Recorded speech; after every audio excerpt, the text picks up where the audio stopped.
मीरपुर नाम के शहर में तेजस अपनी पत्नी नीरू के साथ रहता था। पति पत्नी दोनों ही नौकरी करते थे।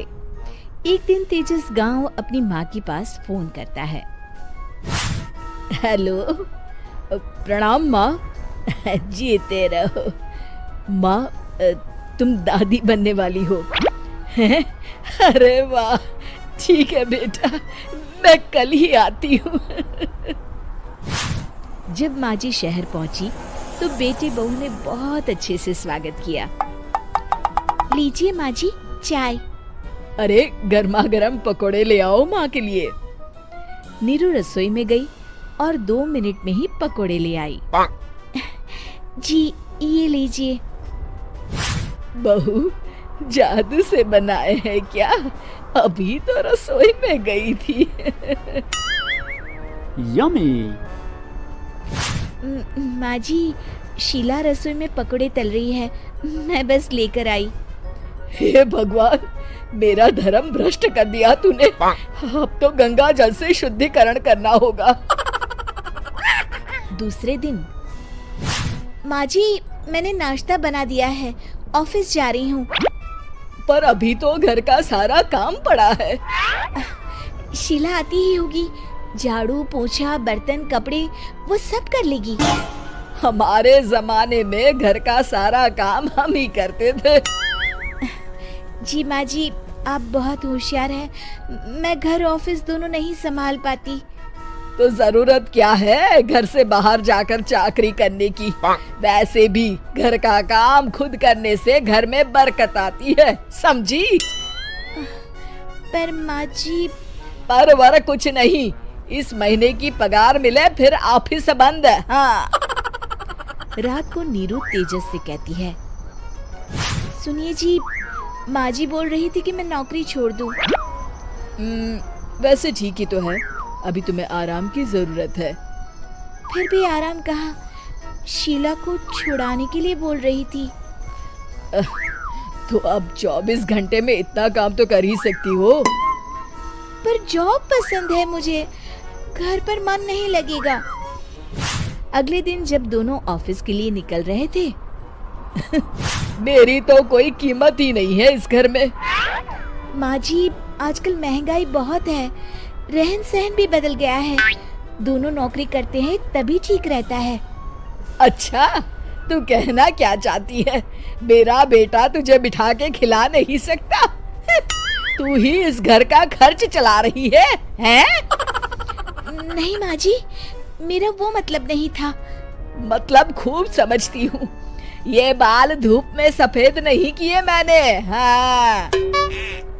अब तो ये रोज का काम हो गया था। तेजस भी रोज की झिकझिक से परेशान हो गया था। एक दिन उसने कहा, नीरू, वैसे भी तुम्हें मैटरनिटी लीव मिलने वाली है, तो अभी से ही छुट्टी ले लो।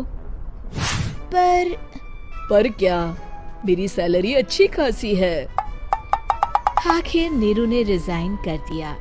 जब बच्चा हुआ तो घर में सब बहुत खुश हुए। कुछ दिनों बाद तेजस फाइल देख रहा था। क्या हुआ तेजस, कुछ परेशान लग रहे हो?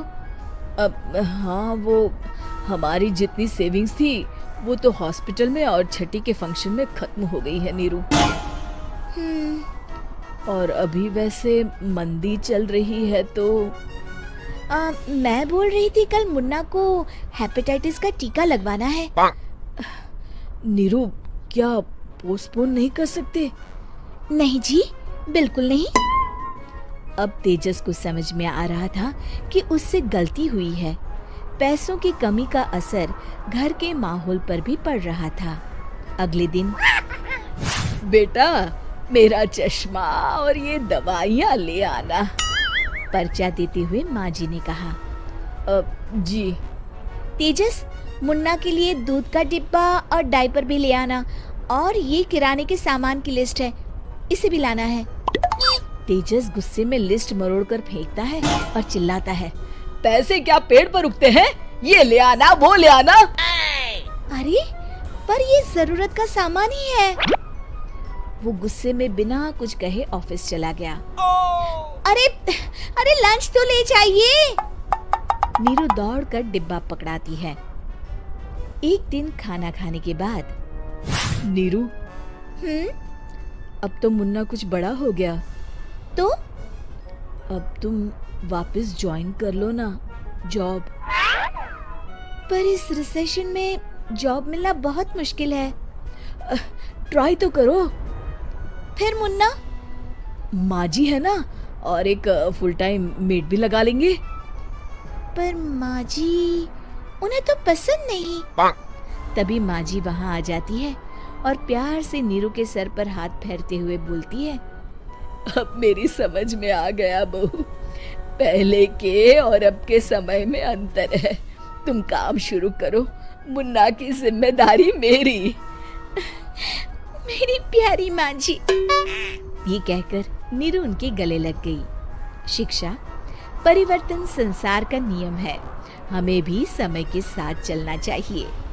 उम्मीद है कि आपको हमारी ये कहानी पसंद आई होगी। कृपया हमारे चैनल को सब्सक्राइब करें और सभी अपडेट्स के लिए बेल आइकन जरूर क्लिक करें। और हाँ, वीडियो लाइक और शेयर करना मत भूलिएगा। Bye bye.